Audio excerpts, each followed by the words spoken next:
Hi there, welcome to Nepi Invest.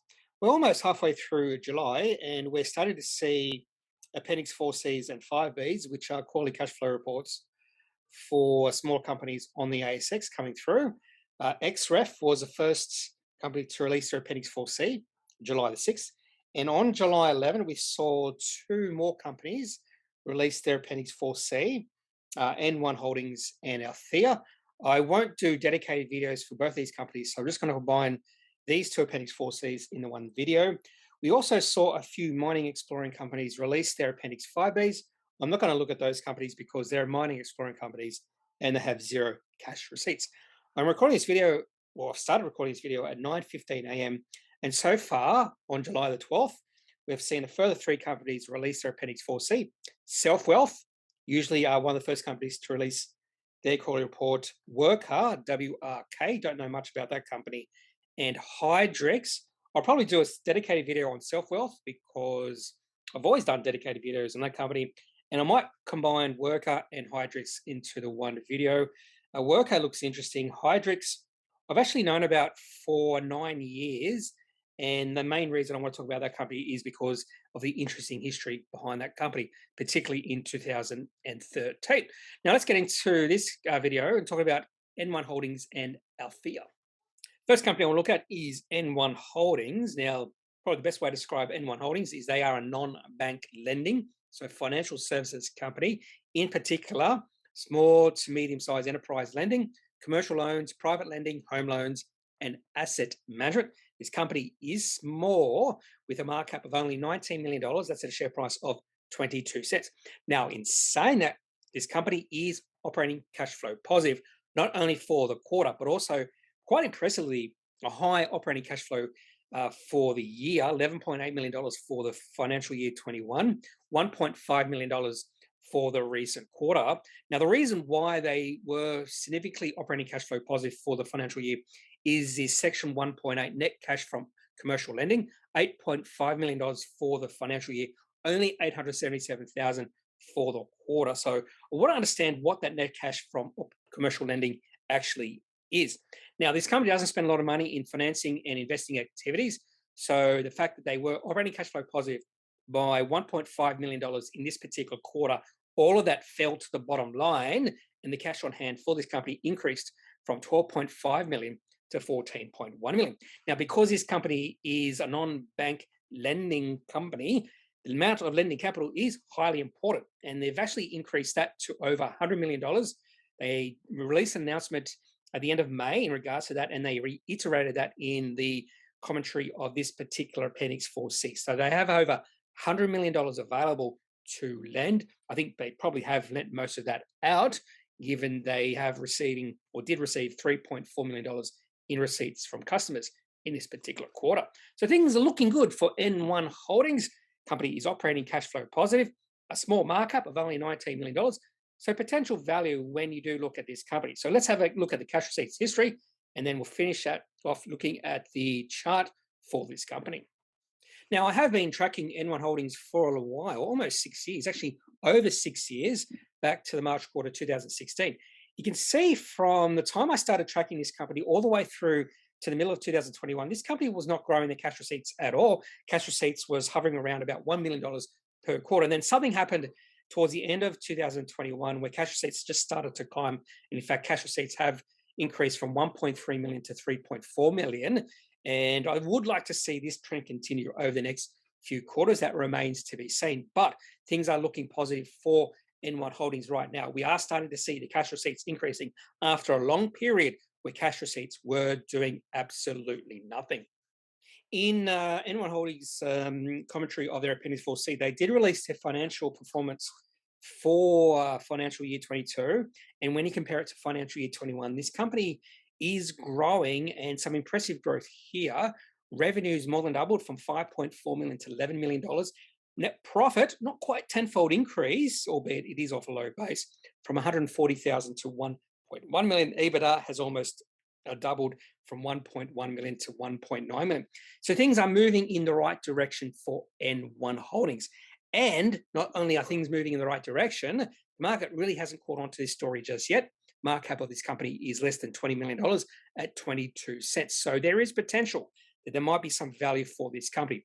I would like to see this momentum continue into financial year 23 before I would call this company a quality company. But things, again, are moving in the right direction for N1 Holdings. Now, without doubt, the biggest negative thing about N1 Holdings is just their chart here. So shares in this company are illiquidly traded, but in saying that, share price is moving in the right direction. This is the daily chart going back to 2016, and not much trading between 2016 and halfway through 2021. In fact, during that period, share price was drifting lower. But we have seen the share price move up over the past year and a bit. Also, that we've also seen increased trading as well. So I wouldn't say trading is on a daily basis, but we are moving towards that direction. And the share price has increased from 5 cents to a current share price of around 20 cents. Share price has reached a high of over 30 cents back towards the start of this year. But again, things are moving in the right direction for the business. Things are moving in the right direction for the share price.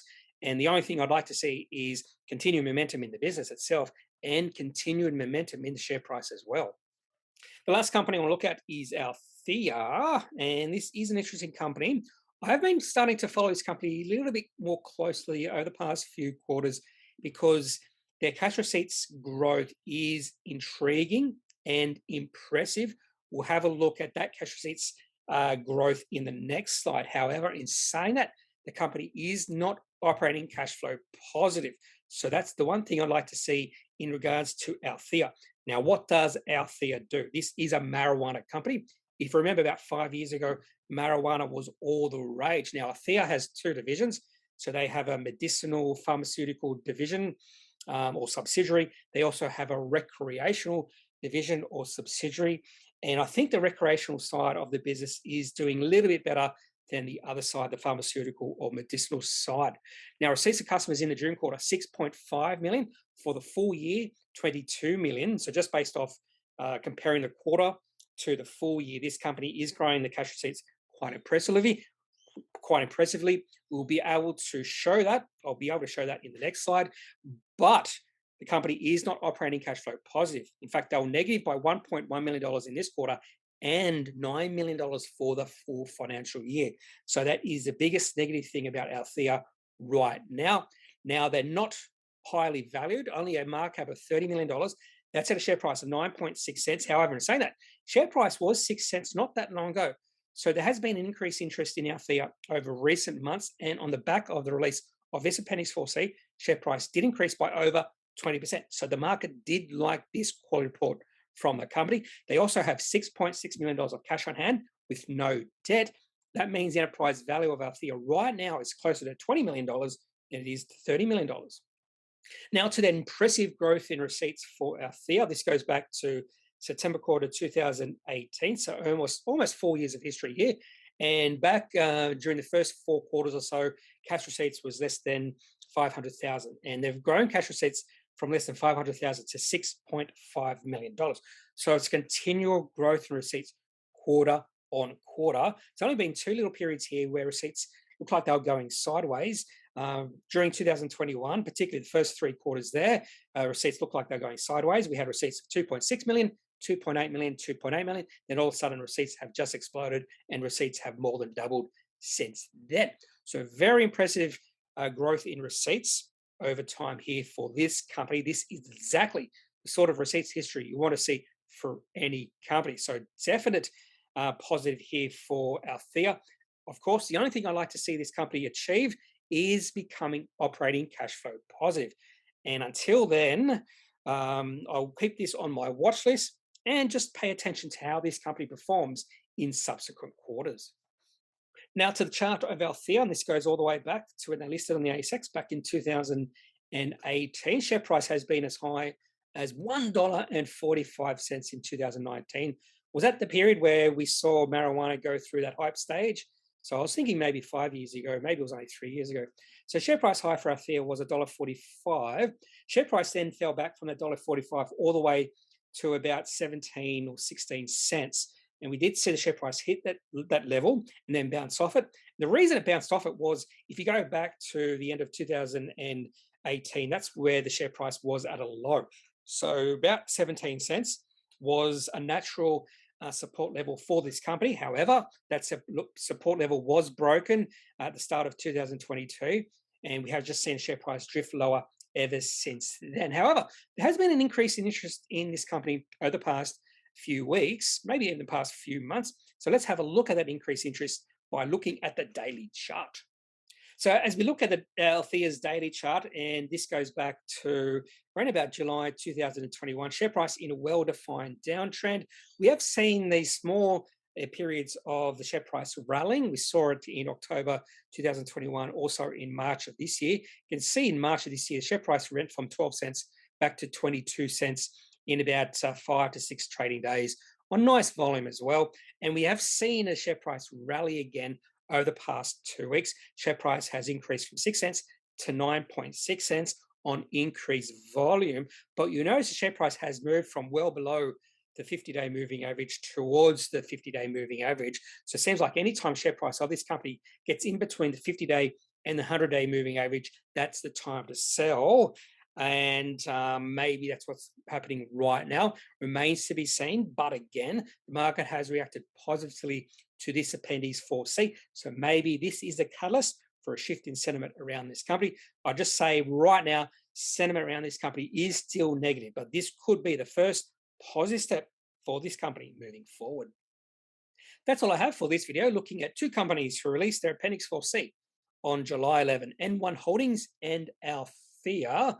And if you do have any opinions, any thoughts on either of these two companies, I'd love to hear them.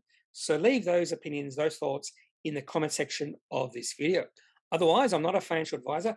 If you do need financial advice, make sure you seek out someone who is qualified and can speak to your own financial needs. That's it for this video. Have a good day. Bye.